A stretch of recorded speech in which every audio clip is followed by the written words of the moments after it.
Assalamualaikum warahmatullahi wabarakatuh. Perkenalkan, nama saya Habib Nur Hakim.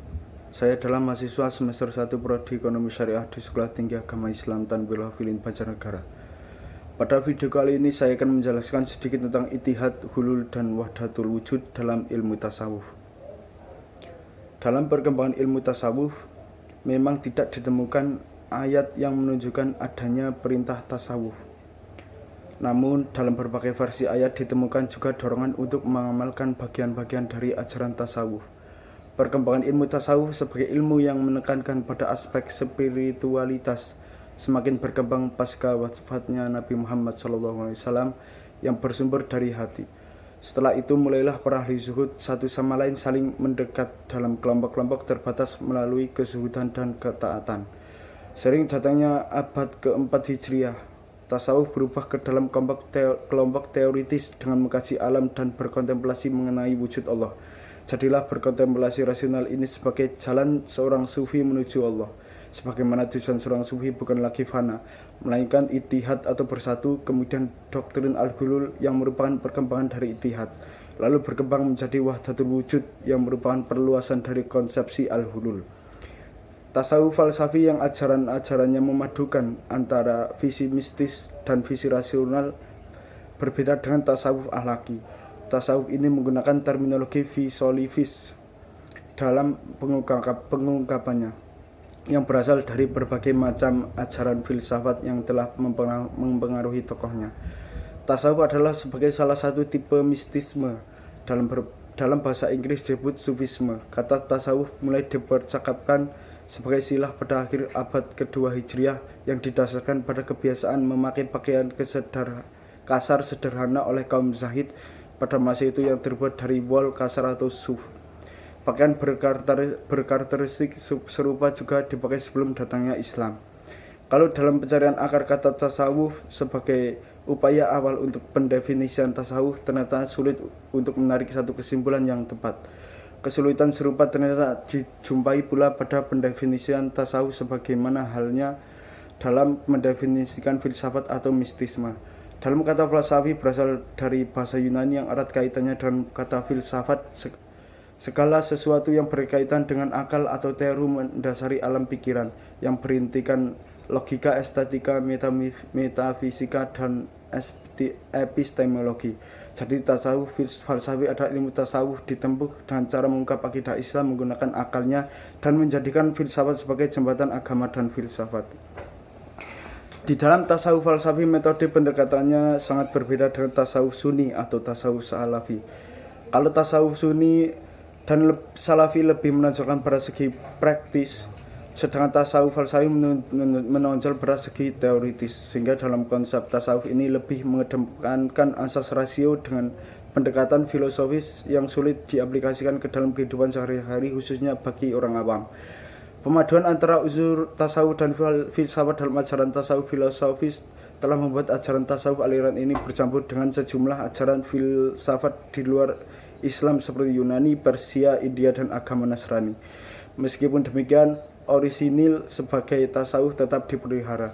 Ciri umum dari aliran filosofis antara lain banyak ungkapan dan istilah yang digunakan samar-samar, terkadang hanya dipahami oleh kalangan tertentu, terutama yang memahami dan mendalami ajaran tasawuf jenis ini, sehingga tasawuf filosofis tidak dapat dipandang dengan filsafat karena ajaran dan metode didasarkan pada rasa.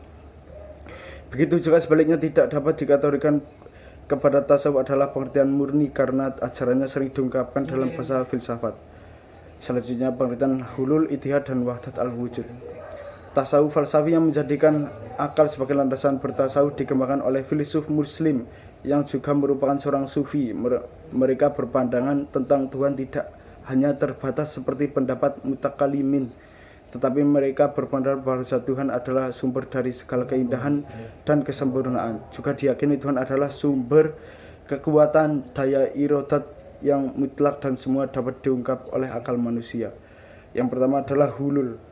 Hulul merupakan salah satu konsep di dalam tasawuf falsafi yang meyakini terjadinya kesatuan antara sang kholik dengan makhluknya. Hulul merupakan perkembangan lanjutan dari paham ittihad yang disusun oleh Husain ibnu Mansur al-Hajj. Secara singkatnya, hulul adalah Tuhan mengambil tempat dalam tubuh manusia tertentu, yaitu manusia yang telah membersihkan dirinya dari sifat kemanusiaannya melalui fana atau ekstas. Menurut Al-Halaj, manusia memiliki sifat dasar yang ganda, yaitu sifat ketuhanan atau lahud dan sifat dasar kemanusiaan atau nasud. Demikian Tuhan juga memiliki sifat ganda, yaitu ilahiyat atau lahud yang saniyah nasuh. Dari ini berawal dari pemahaman tentang proses kejadian manusia. Beliau berpendapat bahwa Adam merupakan kopi dari dirinya, surah min nafsi dengan segala kebesarannya. Yang kedua adalah al-ittihad. Sebelum pada tahap ittihad, al-fana menjadi tahap terpenting untuk memahami tasawuf falsafi. Al-fana menurut Abu Yazid, manusia yang pada hakikatnya seensensi dengan Allah dapat bersatu dengannya apabila ia mau meleburkan keberadaannya sebagai suatu pribadi sehingga ia tak menyadari pribadinya. Ittihad merupakan doktrin yang menyimpang di mana di dalamnya terjadi proses pemaksaan antara dua eksistensi berasal dari kata wah dan wahdah yang berarti satu atau tunggal. Jadi ittihad artinya bersatunya manusia dengan Tuhan. Apabila seorang sufi telah berada dalam keadaan fana dalam pengertian di atas, maka pada saat itu ia telah dapat menyatu dengan Tuhan, sehingga wujudiahnya bakok. Di dalam perpaduan itu ia menemukan hakikat jati dirinya sebagai manusia yang berasal dari Tuhan. Itulah yang dimaksud dengan ittihad.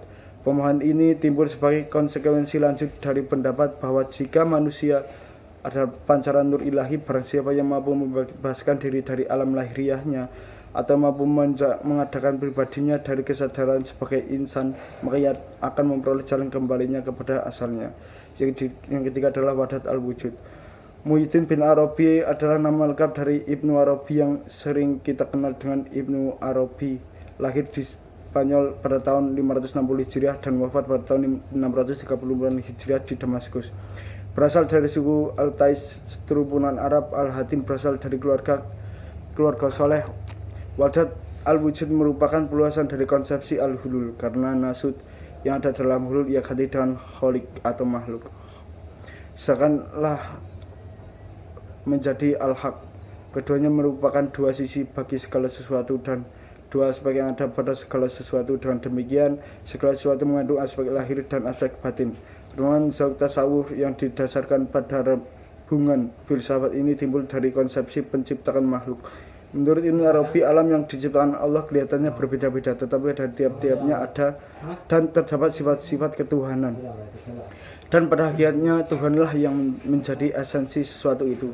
Disinilah timbul paham kesatuan wujud dengan pengertian bahwa alam yang tampak dengan indera yang penuh dengan variasi ini sebenarnya adalah satu perkataan Ibnu Arabi lewat syairnya, wahai pencipta segala sesuatu dalam dirimu, padamu terhimpun segala yang engkau jadikan. Engkau ciptakan apa yang ada dengan tak terbatas dalam dirimu, sebab engkau adalah unik tapi meliputi seluruhnya.